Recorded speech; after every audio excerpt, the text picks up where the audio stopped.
WhiskyJason here, whiskey from the viewpoint of an American over here in Germany, together with Brian Treacy, Sagamore Spirit. the president of Sagamore Spirit. Look at my shirt, Sagamore Rye. You gave that to me in June. Thank you very much. Thank you for coming and seeing us in Baltimore, Maryland. It was great that you got to visit us. It was actually fantastic of seeing just the great location you have there. I mean, you talked a little bit about it, but it's like I didn't really understand how great that location is or going to be in the future. That was just awesome, to be honest, to be there. Yeah. Yeah, no, we're very, very lucky. So anybody ever gets a chance to visit us in Baltimore, we're right located in downtown Baltimore by the football and baseball stadiums, right overlooking the water, not far from Baltimore Washington International Airport. So we got everything at our fingertips. We're conveniently located, and there's always some sort of fun activity going on at the distillery. That's exactly right. So let's say hi to a couple people here. Sven says hello, Jason and Brian. So Alex actually has some samples. He says we're ready to go. So Gören is a guy I met down here by the Lake of Constance on the border between Switzerland and Germany just a few weeks ago at the Hall of Angels Share, the whiskey fair down there. Good to see you. Hello, Flurp is actually tuning in from Poland. So he's cool. Over there. He's from Germany but lives in Poland. And Heiko is here and says, I can finally open my samples. Good evening, everyone. So very good. So for everyone who's watching and everyone who will watch the replay as well, could you maybe inform us a little bit about the history of this distillery? And maybe the one thing people I'm always asking the most is only rye? Nothing else? Really? Yeah, I get that question a lot too. I know. And it's a fair question. But I'll tell you why. Yes, it's rye and only rye. And I'll tell you why. You can rhyme. Very good. Oh, yeah. I didn't even play on that. So being located here in Baltimore, Maryland actually has a very rich history of distilling. Goes back to, really the 1600s. It was predominantly rum at the time, though. And then, like so many things in our lives, right, we started getting hit with a lot of taxes and tariffs on the sugars and molasses coming out of the British West Indies. And so we didn't want to pay taxes and tariffs. We just wanted a good dram or a good drink of alcohol. And so if you've ever been to Baltimore, we are located on the waterfront, really the harbor, Chesapeake Bay. One of the biggest protective harbors of the world. Largest estuary. Yeah, yes. Exactly. Thank you. That is the correct way of saying it. Yes. And so we love to protect the watershed. It means a lot to us, and a lot of jobs and livelihood depend on it. And so we try to respect it with give it the utmost respect. But, it was a great way to access, the U.S. And so it was the second largest site for immigration next to Ellis Island. So Baltimore, Maryland, and the Mid-Atlantic had a tremendous amount of people from Germany and Poland and Scotland and Ireland who actually already knew how to distill on grain-based type products. You guys have a really good history there. And so we grew a lot of rye in our as a cover crop in our tobacco fields in the off season, and I'm pretty sure Germany already had a good history with working with rye and so forth. And so instead of paying taxes and tariffs on the molasses and sugars, they just said, "Why don't we make a different type of drink?" And so we had the 1733 Molasses Tax Act that ended all of that, and everybody started making nothing but rye whiskey by the early 1700s, mid 1700s. And so things really kind of flourished from there to the point where eventually, though, as we come out of the States here, the Revolutionary War, we're $54 million in debt from the war. And the good way to pay down that debt is the excise taxes on the distilleries, raise all the taxes on the distilleries. So you started having the rumblings of the whiskey rebellion. And that's when families like Basil Hayden and Jacob and Mary Beam left Maryland. And so a lot of folks don't realize that some of those big distillery names in Kentucky actually started in Maryland. Mm-hmm. And so luckily the whiskey rebellion ends peacefully. and flourishing really takes off in the U.S. Kind of fast forward from there, Maryland earns a really great reputation as a superior rye whiskey, especially in the 1800s. 1910, we have 44 distilleries in Maryland, all making whiskey, 21 in downtown Baltimore. We kept making it through Prohibition. It's one of the reasons Maryland's called the Free State. And then in 1933, they started switching over to subsidized corn and gearing up ethanol production and kind of falling in line for some of the requests to up the ethanol production as World War II seemed to be starting. And then really never made much of a comeback. And the last distillery closed its doors in the early 1980s here in Maryland.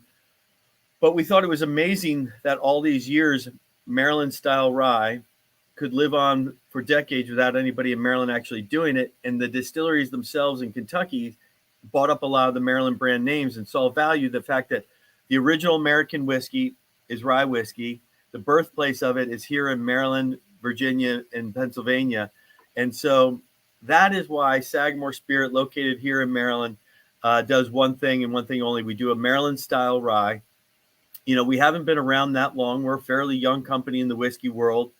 And so the reason we focus on the rye is, I guess, fairly obvious. That's what Maryland was famous for. We also, for us, we want to be great at one thing. We don't, I always feel that if we do a gin, a vodka, a rum, a bourbon, we do too many things. It can be distracting and challenging to become great at one thing. And so as young as we are, we have a lot to learn and a lot to achieve just in the rye whiskey category. So that's why we're laser focused on one type of spirit and the kind of why rye whiskey, if you will. So sorry if that was a long-winded answer. No, I loved it. That's great. Now, I've been asked a few times, why did the original immigrants then to America not use, for example, barley, malted barley, like they did in Ireland and Scotland? Why did they go for rye? Would you have a good answer for that? I don't have a good answer for that. Okay. If you have one, I'd love to hear it. I was always informed that the barley needs a certain type of climate, and rye grows anywhere. And especially at the very beginning, the colder climate of New England and up there, that kind of wasn't conducive for the barley. But I'm not 100% sure. I was hoping you might confirm my suspicion there. Barley definitely needs cooler weather. And, you know, rye actually needs cooler weather. We can't grow it much south of Maryland in the States. You know, as a matter of fact, we planting rye just last month. And so, you know, we plant it and it grows over the winter and it can germinate at about 1 degree Celsius. Mm-hmm. And so it's a fascinating, but I do think malting in general and malted barley is a bit of an art too. I think rye can be maybe a little bit friendlier just growing. I do think there is some truth to that. And then, you know, but I don't have a great answer to it. And now you got me quite a bit curious on that. Now, if you find out, don't forget to inform me as well, because I've been asked that question dozens of times over here. All right. So yeah, fair enough. Fair enough. And same goes for you. Yes, of course, of course. Now, what I want to do, not everyone is really 100% firm on the geography of America. If I zoom out here, of course, we recognize the United States, and we talked about the Chesapeake Bay area. So this is actually all land. And so we have to go all the way up here to a deep water harbor here in Baltimore. And we can actually see that you're exactly here on the water side. We go over this way here to our nice little satellite map. We can see actually that here. What something's unloaded there. What was that again? Those are that's where the cruise ships come into Baltimore. Cruise ships. All right. Oh, you're right beside a cruise ship. You couldn't have a better spot now, could you? It's pretty good. Yeah, exactly. So we have the sailboat charter harbor here. You have nice little buildings being built over here. I mean, it's just, and you're building yourself. You can see the red roofs and you can see the water tower and everything. It's just awesome. I mean, it was just amazing when I was there. I just thoroughly enjoyed it. So that's great. All right. So it says true. The rye quality is getting better and better. And the Irish love the rye. That's very good, Pat. And then there was another question. Maybe you can answer that, my friend over in Poland. He said, I was actually asking myself if American rye whiskey maybe might have been influenced by the Polish Lithuanians. They have a good barrel aged rye over there called Staka. And maybe other Eastern Europeans also were driving force. But I think they came a little bit later, didn't they, as immigrants to the States? They did, but they were a driving force. I absolutely do think that they played a role in that, because I think they had a history that goes back long before ours of doing that. And as a matter of fact, and I don't know if you noticed while you were here, Jason, but there are 3 bells that hang off of our water tower. And those 3 bells that they ring every Friday Rye Day at 5 o'clock to remind us it's time to leave the distillery and go get a good whiskey. But those came from a Polish church here in Baltimore that was here in the 1700s, and they were made by hand. And they were salvaged from an old church. And now we have them here at the distillery. And here's the water tower. Here we have the bells, which I did not notice, to be honest. Those are handmade, and they used to hang at a Polish church here in Baltimore. So a lot of great history here with immigration. And I think that's the reason that we got into whiskey making so well. It wasn't that was anybody here really doing it. It was from where they came from. All right, so we're going to taste 3 of your core range products. Now, over here, Jeffrey said Sagamore Sherry is, I'm just going to use the word awesome, on fire, is great. Now, we over here in Germany don't yet have any of those special products. I'm going to continue to beg and plead and get on my knees and so on. And maybe one day we'll get some other things other than just the core range. But today it's the core range, and we're happy to have this. So we're going to start off with the Signature Rye. Tell us a little bit about this thing and the ABV and the mash bill and all that good stuff you can mention. Yeah, absolutely. So, what I was referring to earlier is a Maryland style rye. So Maryland, rye whiskey in general tends to be known as a bit spicy as far as a whiskey goes. And what do we mean by that? Not necessarily habanero or jalapeno or anything like that. More the cooking spices, black pepper, mint, cinnamon, nutmeg, those types of spices. And so, but Maryland was known as kind of a sweeter, more fruit and floral rye whiskey. So it still has those classic rye notes we're looking for. So in the Signature Rye, which you poured there, Jason, is a blend of 4 to 6 year old rye whiskey. And then we distill 2 mash bills. We distill one that's 95% rye, 5% malted barley, and we age that separately from 4 to 8 years, depending on the product. And then we distill one we call our barely legal rye. So to be a rye whiskey, for those, you have to be at least 51% rye in your mash bill. Just like to be a bourbon, you have to be at least 51% corn. So we have to be at least 51% rye. And then after that, we can use whatever we'd like. So the other mash bill, we call it barely legal because it's just barely over the 51%. It's 52% rye, 43% corn, and 5% malted barley. We age that separately 4 to 8 years, depending on the product.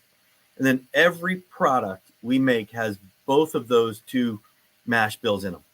And the reason we do that is we like the rye spice and complexity that we get from the 95.5 that brings the black pepper, the nutmeg, the cinnamon, the mint. And then we love kind of that fruit, sweet, floral, the caramels, the like dried apricot, the citrus, these other ones that barely legal rye can bring in and give it some layers of complexity, some depth, some roundness to it. And so the team very much handpicks, we like the 4-year-old barrels to be looking to bring in kind of this bright citrus. We like the 6-year-old barrels to bring in that rye spice and kind of sit over top of it. And so they're very selective in the rhyme and the reason and what barrels and what mash bills are used for what age. And then this was really what we consider to be our best swing at a Maryland style rye. So 41.5% ABV. Historically, Maryland ryes were 40 or 43% ABV. So we kind of split it down the middle. Okay, that's also something that's new for me. Good. Yeah, and so I remember Interstate 83 is what I remember. Yes, in 83, we also do drive Highway 83 and 83 proof to our farm where we get our grain and our spring water. And then we proof everything down using the limestone spring water from our farm, Sagamore Farm. But what we wanted here was something that was really approachable, easy to drink, yet still had depth, layers, and character. I also love this one neat. I love it with a big ice cube, but I also love it a Manhattan or an old fashioned. So, of this time of year, I love 2 ounces of this rye, half ounce of maple syrup, and some bitters and an orange peel as like a nice winter type drink. If you guys like eggnog, trade out the brandy and bring in the Sagamore Rye. You won't regret it. It really has just enough backbone to stand up in there and kind of shine and give some complementary notes. So, but that's what we look for in this product, is something that's very approachable and versatile. Wonderful, wonderful. All right, so for everyone who ever wants to visit the distillery, just one more time, I'm going to share my screen here because when I was there, I got to also go to your bar, and it looked a little bit like this, right? That's right. So that was very, very good with a with a view over the water. It was just an amazing time together with you. Thank you once again for that. So let's go for this. You might not know this, but actually in Germany, I did on my channel with a lot of my super fans, a blind rye mega tasting. So we had 18 different ryes. They had to be under 65 euros. They had to be under 50% ABV. And this was, it received bronze. It was third place. And what was very, very interesting is that the high ryes didn't win at all. So I was really surprised at that. They were the high rise they were 5, 6, 7, and 8 and so on. But the lower rise we apparently over here in Europe like a little bit better. And this was the lowest proof product in our final, and yet it did beat out a lot of other things that had a much higher proof because it just tastes so good. I really, really like this. That's great. 3 out of 18. I'll take that. I know. It was like really. I mean, come on. Yeah. Yeah, that's fantastic. And I love blind tasting. Yes. It's really, there can be no bias. I think it's great. And I love the fact that, a lot of times they'll do blind tastings, but they'll put anything in there from 40% ABV to 60% ABV. Yeah. And then it's just, but I love how you categorized it you said under 50% ABV. Yes, exactly. So we have 50 and under. So anything, we did have bottle bond products in there. So I can amend, Rittenhouse didn't win. You were better than Rittenhouse, for example. Well, that's a nice range, that 40 to 50% ABV. Exactly.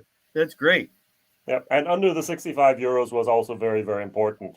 And by the way, this Saturday, we will be doing our second because we said, hey, but there's all these ryes that are more than 50%. And so we have 6 different blind cask strength ryes that we're going to try. And I will inform you what place that receives. I could imagine it's going to be up in the top 3 as well. If not, who knows? It might be number 1. We'll find out. Hopefully we do okay. That one seems to shine fairly well, but you never know, right? It's just how things go and everybody's palate that day. But that cask strength is, well, we'll get to it in a little bit. We'll get to that in a second. Now, one little thing that we have not mentioned, but you have almost talked about that. It says here it's a blend of straight rye whiskeys that we have now in Germany. Yep. The first batches we had were just straight rye. Now we have a blend of straight rye. There's a little bit of I like this story. Could you share that with us? You talking about fading out? Yes, exactly. Yes. So as I mentioned, a rich history of distilling here in Maryland. Well, we didn't have a distillery when we first started. We had to build one. And instead of telling you about the history of distilling rye and then saying, here's my vodka in the meantime, we decided that we would work with MGP. Yeah. And they were great partners. And then we got our distillery up and running in 2017. And luckily at that point, we needed to no longer work with MGP, but we liked the aged product that we had now gotten from MGP. We did nothing. We contract distilled with them. We never bought anything aged. So we bought everything was new make that we had made specific to it, the mash bills that we wanted. It's very because I looked at the mash bills at MGP recently. It's like there is no 52% rye mash bill. No.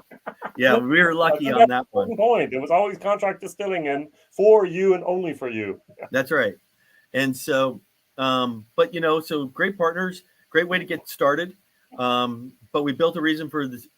We built the distillery for a reason. Yes. We wanted to control. We wanted to really drive excellence in everything we did, and strive to have, what hopefully someday will be considered one of the best rye whiskeys in the world. And you have to own everything from start to finish, I think, from when it comes to that. So that's why we built the distillery, so we could really own it all from start to finish. And now we're a blend of straight rye whiskeys because it's distilled in 2 different states in the bottle. And what batch did you get there, Jason? But if your batch, probably close to maybe 11 or 12? We have 11 AW. Good Okay. job. Good job with your 11 there. Yeah. So, you're probably looking at a little over a third of that being our make. And then this time next year, you're probably looking at close to 80%. I love that. And then I just love that we can watch and experience that transition at the moment. I mean, the goal is to have your own juice totally, but hey, much better than selling a lot of vodka or gin or anything else. So, hey, you are rye, you're going to sell only rye. And now you did learn from the masters, I must admit, as well. Yeah. So we're 2 things. The great is one, a lot of our whiskey has 6, 7, 8-year-old rye in it. We like that sweet spot for rye whiskey. Our make here in Maryland is just now getting to be 5, 5.5, almost 6. Yeah. And so, but we didn't want to go, well, now we can put ours in it, just make it all 4-year. So we're slowly fading as our stuff gets older and older, the rest will fade out. So, 20 months from now or so, everything should pretty much be 100% Sagamore. But we were very lucky to work very closely with Larry Ebersold, who was the master distiller at MGP for 25 to 30 years, worked there for over 40. And so he was on our project. As a matter of fact, he just came out for a visit a couple months ago. We occasionally have him come in and do an audit on us and check on us and evaluate us and spend a day in the lab with us and evaluate our products. And we send him new make and all the time just to have it evaluated, just for another quality control checkpoint. And so we were really lucky to work with him. He's the godfather of rye whiskey. I don't know if anybody's distilled more rye whiskey than him. And so I don't think so. He helped us kind of formulate these mash bills and what we were trying to achieve. And like you said, his connections at MGP might have gotten us a little something extra while we were there, So Gildan writes down here, and I'm going to have to try it as well again. Nice stuff. I really like the smoothness, yet the subtle spice. Not the eucalyptus hammer that you are expecting when tasting a new rye. And so I really, really enjoy this as well. I think this is, I at whiskey fairs, when I pour this, people try that and go, oh, that's much smoother. That's much easier to drink than I ever expected. And then over here in Germany, we're talking about a price of under 55 euros at the moment for this bottle, which is a steal compared to many other things you can find. That's great. Yeah, no, a lot of times people like, oh, I don't know if they had a bad experience or something. They're a little intimidated by rye because it can be very bold. Yep. And we have that for the more seasoned whiskey drinker, right? Yep. And so, that's why we have the portfolio that we have. Is I don't think someone's going to come into our portfolio and say, I absolutely love all 3. Ideally, they just, if we can get them to like one, that works. I like all 3. All right. I've had a lot of people try all 3 and go, all right, that's nice. But then it's like the double oak, oh, that's really good. And like, oh, the cask strength, that's even better. So I was like, I'll take all 3. It's like, gotcha. That's great. Very, very good. That's a very good one. So if you have anything you would like to write down in the chat, anyone who's watching and tasting along, feel free to do that. If you have any questions here for Brian, please do that as well. I just love the complexity and yet the simplicity at the same time. Yeah. There's a depth there, but yet it's a little bit like playing chess. You can learn the moves real quick, but then you notice there's more going on if you really get into it. And I, like you said, I've had a lot of people say, oh, this is a really nice rye. And then they'll name another brand. They say, but I like this one better. It's like, well, you're not even comparing apples to apples. It's a 41.5% ABV. Yeah. and you just named one that's 58% ABV. It's like, exactly. That's not like, really fair. Yeah. So, but I think, I appreciate the kind words. I think, like I said, a lot of people are new to rye, and our understanding is Maryland rye. We if we're going to do a Maryland rye, we have to do something we think pays tribute to what historically was going on here, and it was always known as a sweet, a bit more fruit and floral, and one that had just kind of roundness to it, and that's kind of what we went for in trying to achieve this. And we have a lot of people who say this is just a really nice daily sipper. And on weekends maybe I'll go for a little higher ABV. Very, very nice. No, that's very exactly. On the weekend, we can go a little bit higher, and we can actually use this for mixing, as you said, with your Manhattans and so on. A beautiful, beautiful bottle. But someone commented on the beginning, the bottle design is just absolute. I just really, one of the bottles that you can just pick up and pour and use, and just adore. I think so. Well done there with that. Thank you. That also takes it's a combination. It pays homage to one of the old distillers in Maryland. Made beautiful bottles. Yeah. And it felt like everything was hand blown. And then all of a sudden for some reason today, despite all the advances in machining and everything, we've gone to these very simple, generic looking bottles. When historically they made beautiful bottles. And then our logo is the 3 diamonds. So we actually, as you kind of showed, made it diamond shaped. And so it's a little bit like our logo, if you will. And then it doesn't have a front or back till we put a label on it. So it's a little bit friendly for, the manufacturing side of things. Yeah. Excellent. Very, very nicely done. So let's go over here now to our next bottle, if you'd be so kind to do so with us. Oh, yes. Oh, yes. My favorite. The Double Oak. So good. The Double Oak. The color on this one is just spectacular, as you can see on Jason's screen there. I mean, it's so dark, and it's probably what people think. It's gone through multiple barrels of multiple maturation stages, and so again, we'll go ahead and take. Oh yeah, that's gorgeous. Isn't that nice? Come on. Now, did you end up with batch 5 or 6, Jason? So we have batch 6B. Okay, fantastic. I got 6A in front of me. That's right. Same batch. Yeah. And so we'll take those 2 mash bills, right? You got the 95.5 and the 52. We'll age them for just about 5 years in the original American oak barrels.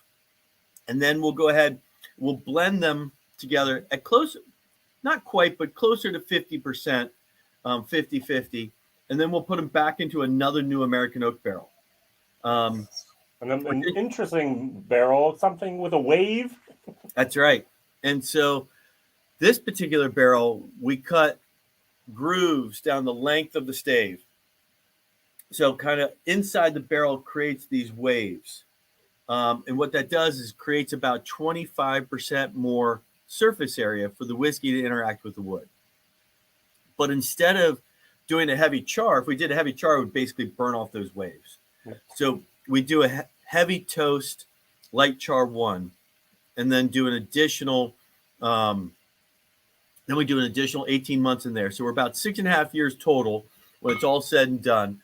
But that second layer, that second aging picks up such a beautiful layer of wood sugars and color on it. It's like when I look at the color of this bottle and everything, it's just spectacular. And then we proof it down to 48.3%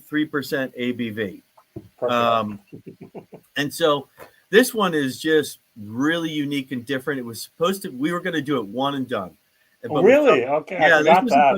Yeah, this was originally supposed to be a one-time release, but we fell in love with it, and now it's a part of our core lineup.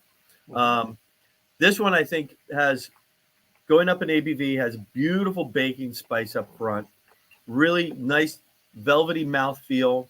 I love the toasted oakiness, but not over oaked. Yeah. Nice, almost like toasted macaroon, caramel, candied citrus, graham cracker, hints of chocolate. It's got a lot going on in it. It does.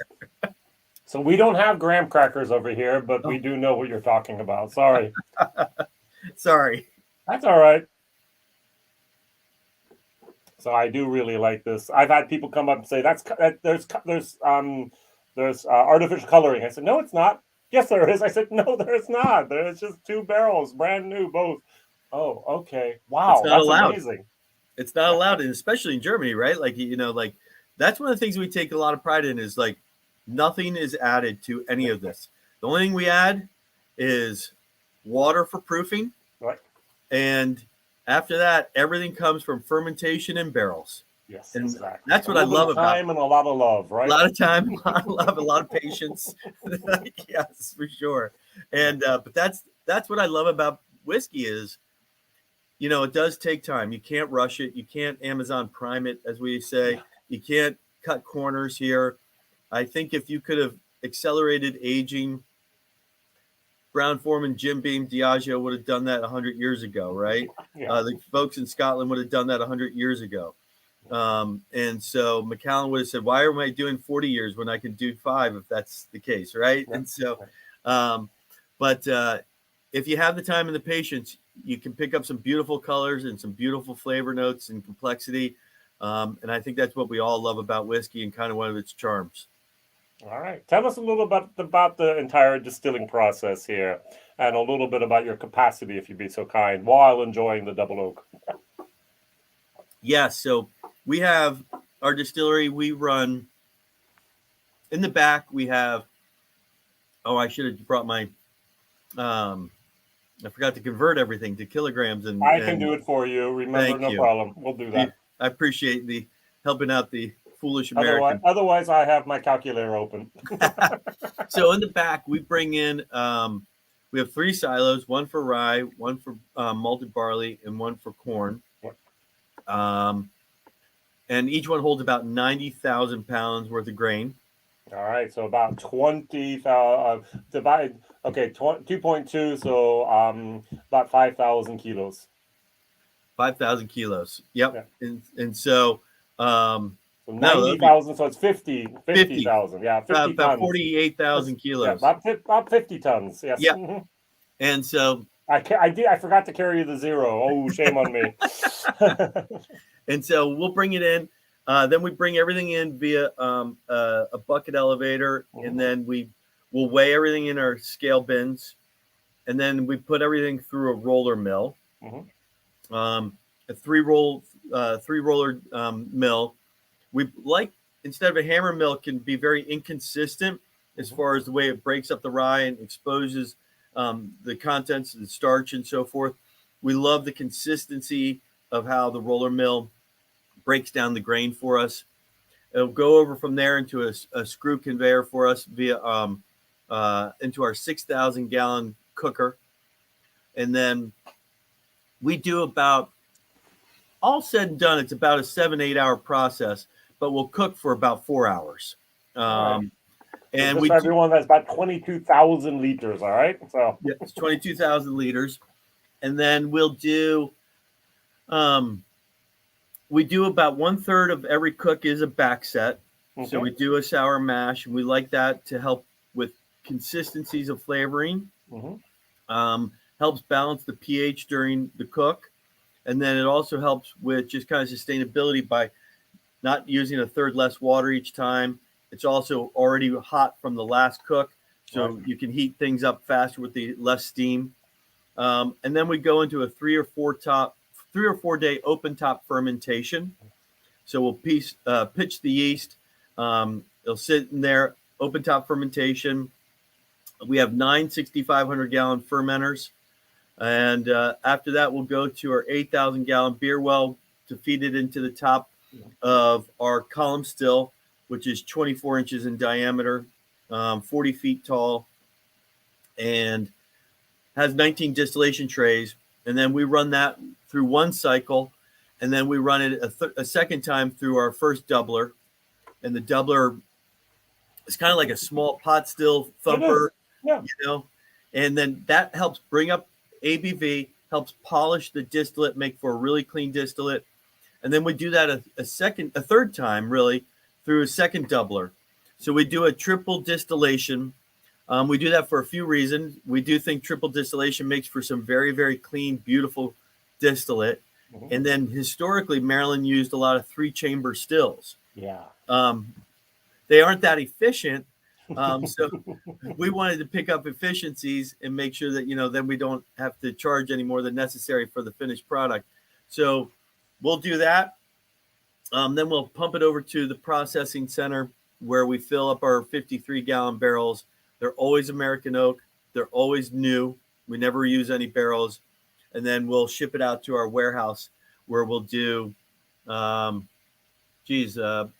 anywhere from, like I said, 4 to 8 years, depending, and eventually longer. But currently, the products we have on the market range from 4 to 8 years. Excellent. Now, your capacity per day, you're doing how many barrels? We can have the ability to do 15 barrels a day. All right. Very good. And so currently, we're working on a second. We run 7 days a week, but only one shift currently. We're hiring now to start a second shift in January or February. All right. So just have a little bit. You could produce 1 million liters of alcohol a year at the moment. All right. So very, very good. Just so we have a range to compare to maybe Scotland, Ireland, and other places here. Yeah. So 15 barrels a day is not big, but it's also not small. So you're a good size. 15 barrels a shift. A shift. So you could do 3 shifts if you wanted to. Yeah, so we could do 45 barrels a day, or we could do about 45 barrels a day, and then we run about 50 weeks of the year. Right. Okay. See, I missed that with the shift part. I'm so sorry there. Excellent. Excellent. And there was a question here. The guy from Poland, Flurp, asks, the milling inside the barrels, that's an additional cost step. Yes. So yeah. It costs more. It's actually much more expensive, but the taste verifies is what I'm going to say. What would you say? Yes, I would say when we look at it, it's not a big added cost. Independent stave is pretty good with their efficiencies. Yeah. What's the real cost on this driver is the fact that we use 3 barrels. Oh, yeah, exactly. Yeah, because you have 2 plus 1. So that's just 3 barrels in general is quite expensive. And then there's the labor of filling the first couple barrels, taking them to a warehouse, leaving them there for 5 years, going back to the warehouse, bringing the barrels back to the distillery, blending them, filling barrels again, then driving them back to the warehouse and re-racking them again for another 18 months. So there's a lot of labor and the barrels themselves. The milling ends up being, the price difference on that ends up being very, very minimal. But he's right. There is a few more dollars associated with that barrel compared to the other barrels. But it's really more about how many barrels and how much labor actually has to go in to make this product. All right. And another person once asked me about the barrel entry proof. Where are we at originally, and where are we maybe with the double oak as well? So we're still all new make goes into the barrel at 60% ABV. Okay, very good. Mm-hmm. When we dump the first round of aging for double oak, we don't proof it at all then either. We just refill the barrels. So depending on where they are in the warehouse, they could range anywhere from 52% to 64%. Yeah. Yeah. Excellent. So very, very good. I thoroughly enjoy the double oak here. I cannot tell you. I purposely filled up my glass, and I'm going to enjoy this after our stream as well. This is the one I just adore. All right. Very good. So we're looking at a price over here in Germany at the moment, about 78 euros still. All right. So that's for this product, for what you're getting, also a steal in my opinion. Yeah, and it's you see a lot of multicast with scotches. You don't see many with American products. Yeah, rye. Not a rye very much. No. So you were one of the people that innovative things here. Now, we could talk very briefly about all the different bottles we can't get over here yet at the moment. But if someone comes to the Baltimore, you do have a very interesting selection of other finishes except for the double oak. Make my mouth water, please. Okay, so there is currently in the visitor center, Yeah. the 3 core, Mhm. and then we do have our PX sherry finish, which actually is fairly widely distributed in the U.S., All but right. it's a limited release. Yes. I also have one called a Rio cider, where Oh. we worked with some local cidery, Hmm. and so it's like a very much a bright apple. So we'll give them our barrels. They'll age cider in them, and then they'll send them back, and we'll Yeah. finish aged whiskey in them. So it's a beautiful cider finish rye whiskey. So it's basically like a cinnamon apple pie. Oh, you're talking Um, my Thanksgiving language here. and that one's interesting too, because I believe it's only about 42.5% ABV. No. But that one is where we thought it, we'll go through many test points, and that's where we thought it really shined. I have our 5-year-old bottled in bond, Yeah. which is 100% Maryland distilled, Maryland aged product. And then I also have our port finish, which is our first port finish release since 2019 when we won the world's best rye whiskey in San Francisco with our port finish. And this one is 6-year-old rye, then finished in port barrels for almost 3 years. So it's almost 9 years total. And I believe that is 53.5% ABV. Okay. Yeah. And so Sounds delicious. those are what is available in the distillery right now, that and most of them are not available. The Rio and the port are only at the distillery. And Right. so typically if you visit us, we have one release that's only available typically at the distillery. That's very, very nice. So All we right. did like a mezcal finish one Yes. recently. We did a mead finish. I heard about that. That was Yeah, supposed to be awesome. People that was really great. like that. Some really nice honey and some baking spices. And these are just ways for us to learn. Yeah. And then if we see something we really like, we think about maybe scaling it up for a larger release underneath the reserve series. Okay. And that's a good thing about these experiments at the beginning. It's like, okay, yeah, nah. Oh, excellent. Let's go more. And then we have to wait another 2 years by the time you have the finishing process done. And it's like, okay. Yeah, if you find something you really liked, Yeah. it'll be like, perfect. We can release that. We can do it again in 3 years. Yeah. So, as we said, love and a lot of time, right? Yeah, yep. And so, right. like I said, this was our first port finish release since 2019. Yeah. And so, but we really like it. That's good. All right, so we're going to move over to our last one of the day, and this is going to be our Cask Strength, which I also very much like. Nathan and I, we actually tried this in Berlin together for the first time, a blend of straight rye whiskies. And he used to love, Nathan is our partner in the UK for N10 bourbons, and he used to also like the Double Oak a lot, but he said that's his new favorite. There's a little bit of like a black cherry moment going on in there that he just absolutely adores. So. And what batch did you end up with there on the cast? Now, are you 11? I am no, I'm 12 AD. Yeah. Okay. Tell me more about the 12. That's probably, I bet that's over 70% of that is 7-year-old. Oh, wow, that's maybe the reason why this is so good. Yes. Yeah. And so again, what we like about this one is the very first whiskey we tried tonight was a 4 to 6-year-old. This takes basically the same similar batches and then mixes and blends those two straight rye whiskeys together at the same ratio. So it's the signature, it's the cask strength version of the signature, but we do put a little more age on it. Yeah. And so once we got a fair amount of 7-year-old in there. And so, and then that I believe is probably about 56. We always have 56.3. I said 56.1 over here in Europe. Yep. And so, so I love this one because it's got that what you want with the cask strength. It has that nice big bold black pepper, sensationally long finish. I find the whiskey goes from the tip of the tongue to the back of the tongue, back to the tip of the tongue. out to the sides. Mm-hmm.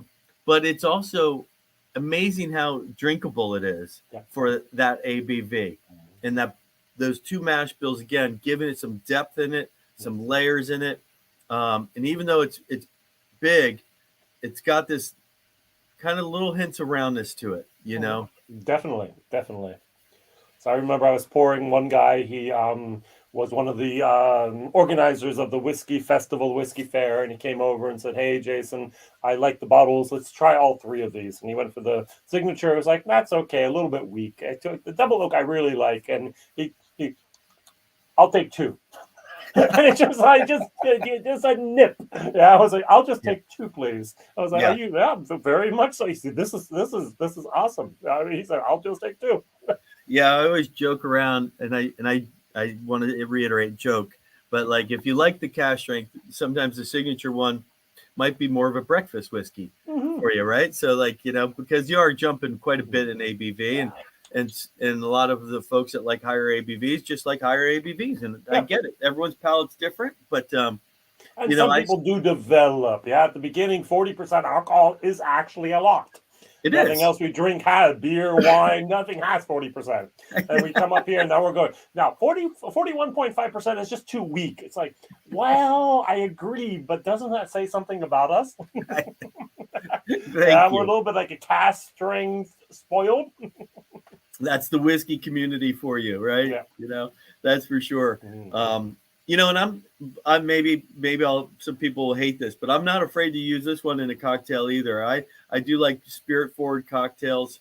And so, you know, especially around the holiday season, it's just kind of one of these where you want a cocktail, but you still just want the whiskey to come out. And, you know, for me, I like my Manhattans up with no ice. And so, and maybe I go a little. Those are dangerous, by the way. Those types of Manhattans. Wow.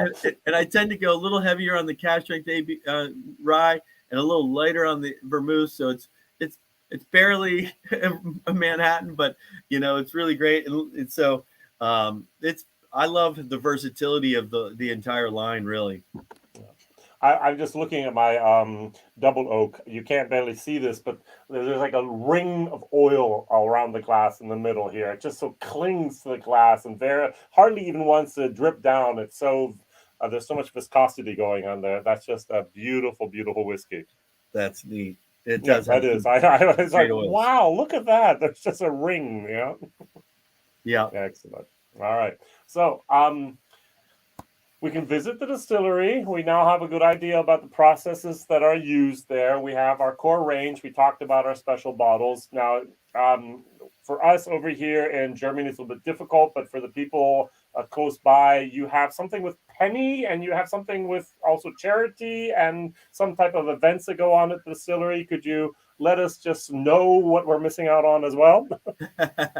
So we do have a lot of fun things that we do at the distillery in the warmer time of year. We do all sorts of live music on the weekends, out on the lawn, on the water. It's all free, and come hang out and bring your friends and family, dog, you know, and enjoy yourself. We do a lot of cocktail making classes. We do a lot of in-depth sensory classes. We have classes where you can come, and we have a glass blower and you can make your own rocks glasses. Oh, cool. We have some where, you know, we use this time of year, we'll use the barrel hoops. And you can come make your own wreath out of the barrel hoops for the holidays. We just had a big holiday tree lighting here. And so we'll do, you know, all sorts of, we'll bring in snow making machines, and we'll do all sorts of like hot chocolate for the kids and music and food vendors and so forth. So we do a lot of that. And then Penny's Proof, I think what you hinted on, is something that we do at the distillery every November. And what it is actually is this little guy. Wow, I'll make you big for this one. Come on, show me everything. Yeah. So this is when, as I mentioned, we originally started with MGP, and everyone said, well, when did we try your stuff? And we said, well, what if we actually let them try our stuff, but realize that why we're waiting for it to age. So we'd start these series called Penny's Proof, and we would sell you 3 200 milliliter bottles in this package. And we would do a 2.5-year release, and then a 3.5-year release, and then a 4.5-year release. So annually, every year, releasing it 1 year older. And you have 3 bottles. So you can sip one now, share one with a friend who couldn't make it, and then savor later. And you can actually then go back after the series was completed. So when we originally started this, we did 2.5, 3.5, 4.5, and we released our first ever bottled in bond. Yeah. And then you can go back and take the 2.5, the 3.5, the 4.5, and actually do a tasting and realize why we're waiting. We realize like it's good and it's tracking well, but and each year you can see the depth and the character and the complexity picking up. And so I think people really appreciated that experience of following along in the maturation and aging, the transparency. And then our big column still shiny like a copper penny. Here in the States, we call her Penny. So we would call it Penny's Proof. So we're kind of proof of concept. And we would sell this to you for 1 penny. Yeah. And so now the only thing is there's only 597 of that. And everyone always says, why 597? It's because every year we want to give you samples from the same batch. And that allows us to do it over 3 years. And so this year we started a new chapter of that called the Maryland Growing Series. And we did a 2.5-year release of a whiskey made with 100% grain grown here in Maryland. Most of it from our own farm, Sagamore Farm, and aged in barrels crafted out of Maryland oak. Oh. And so it was 100% Maryland, true 100% Maryland rye whiskey. And we did 2.5, and then we'll do a 3.5, 4.5, maybe a 5.5, depending on what we think. I don't know what the product's going to be yet, so we got some time, but it'll be our first like true 100% Maryland rye whiskey, because not only made in Maryland, but made with all Maryland grain, all Maryland oak barrels. So we're very excited about the new chapter of Penny's Proof. And like I said, it's every November, and we usually do a special whiskey release with it on top, and it's kind of an all-day party. And, it's just a chance for our loyal followers to kind of follow along with the aging and maturation and realize why we don't always force products out on the market, and we take time to age them because it really is better. Yeah. So maybe one, you mentioned very briefly the growing of rye whiskey and the rye itself for the whiskey. And now you just mentioned your own farm. Last time we talked, and we always somehow have our streams in December, right after your November release of these products. How difficult is to actually find rye whiskey, and how have you now worked together with farmers to solve some of that problem? Good question. Being just kind of ignorant, I think originally I thought a lot of people still grew rye grain in Maryland or even in the U.S., but apparently the answer is no, not really at all. It's a tough grain to grow. You don't make a lot of money on it. You don't get paid unless you till it into the earth as a cover crop. It's not subsidized. It's not really easy to insure. It doesn't have a lot going for it. So no one wants to grow something if they don't have an end user. And so we ended up just saying, well, we'd really like to start growing more rye in Maryland. And so we started working with our farmers in kind of like a shared value program, saying, what if we partnered up with you and said, you grow the rye in your fields, labor to go in it. We'll pay for the seed up front, out of pocket, so you have no out-of-pocket expense. We'll share that burden with you. We'll share that risk with you, and we'll agree upon a price that works well for you and us. We have no middleman, no wholesaler, no broker. And first year we did 50,000 pounds, and with one farm. And 5 years later, this year we harvested over 1 million pounds of Maryland grown rye, and have 3 farms going and we have silos, grain cleaners, mills, and we've invested in this infrastructure with our farming community, and we're really loving it. And like I said, as I said earlier, you really want to own everything from start to finish. You want to make something great. You want, like anybody, if you can control it from start to finish, you'll feel much better about what you're doing and what you're getting, and know what you're getting. And so that's what we're enjoying about this. We did find there were some added perks we never thought about. You know, it's great with how expensive freight and everything's gotten. Yeah. The fact that I can drive, 36 kilometers to go get more rye, and versus saying, on a freight, a train, or via ship or something. Calling up Germany, say we need some more rye again. Germany, I need some more rye. Yeah, exactly. It's not as easy as that. And so it's been very, very fun and an exciting program to really start growing local grain. Now, we'll never get it all from Maryland, and we don't want to get it all from Maryland. There's too much risk to that. Mm-hmm. But we do love using our farm and growing a lot of grain. Now, we do get 100% of the corn from our own farm. An entire year's worth of corn comes from our own farm. As a matter of fact, we even sell some of that corn off to other distilleries and so forth because we grow more than we actually typically need. Mm-hmm. So it's been a fun program. It's been great. So if my calculations are almost right, if you have 1 million pounds, that's still about a fourth of what you need for that 1 million liters at the beginning. So, you're dead on. You're very good.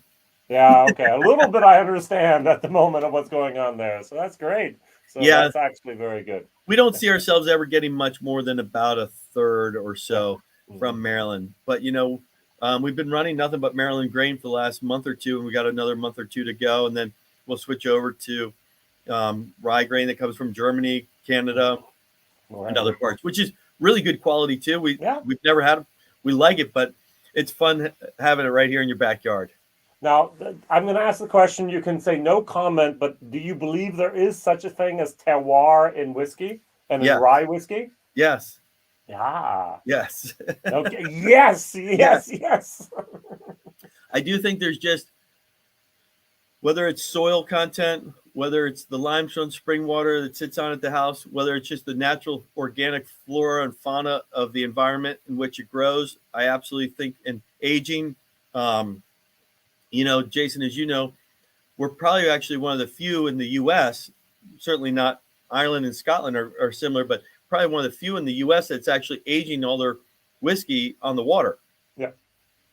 Our warehouses are, as a bird flies, 700 meters from basically the Chesapeake Bay and the ocean, so there, all these things could play a role. So rye whiskey by the sea. I haven't even heard that before. That was excellent. So Gordon wrote down here, I'm really enjoying the Double Oak. What a great rye. Probably one of the best I've ever had. He's struggling a little bit with the cask strength. Try a little bit of water. It's okay. It's allowed. I sometimes like to dilute my whiskeys from the 56 down to 50 and go, oh, this is perfect now. I can highly recommend that. But you have a little bit more there to play around with. That's great. Now, Brian, our time is almost up. It's amazing. The hour is over already. I've learned so much again. I'm so excited to have this product over here in Germany. Heiko writes down the signature is nice. Cask strength is excellent, especially with some drops of water too. Double Oak is more excellent. He couldn't have said it better. Yeah, I like the sweetness. And that's the one way of putting it. Any last thoughts or any last comments you'd like to say before we end this stream? No, I would. Well, I guess maybe I do. It's one. I want to just say thank you, everybody, very much, and I have a couple of those last comments in there, and say it's your whiskey. So whatever you want to do to enjoy it, adding some water, putting it on an ice cube, putting it in a cocktail. No one should ever have a problem. It's your whiskey, and if you're enjoying it and enjoying it responsibly, that's all that matters. But Jason, thank you to all your listeners and followers. Thank you very much for the opportunity and support, and very much appreciate the time. Yeah, I look forward to hopefully being able to see you again next year when I back up on the East Coast, maybe visiting my family down in Virginia and being able to see what's going on there at Sagamore Rye. All right, WhiskyJason here. So if you need any more information, please just contact me at whiskeyjason@gmail.com, or one of our premium partners we work with a lot at the moment is Still Dine Whiskey here in Germany, and other places have this also on stock already. So just do a good Google search and you'll be able to find it. Thank you very much for watching. All the best. Bye-bye.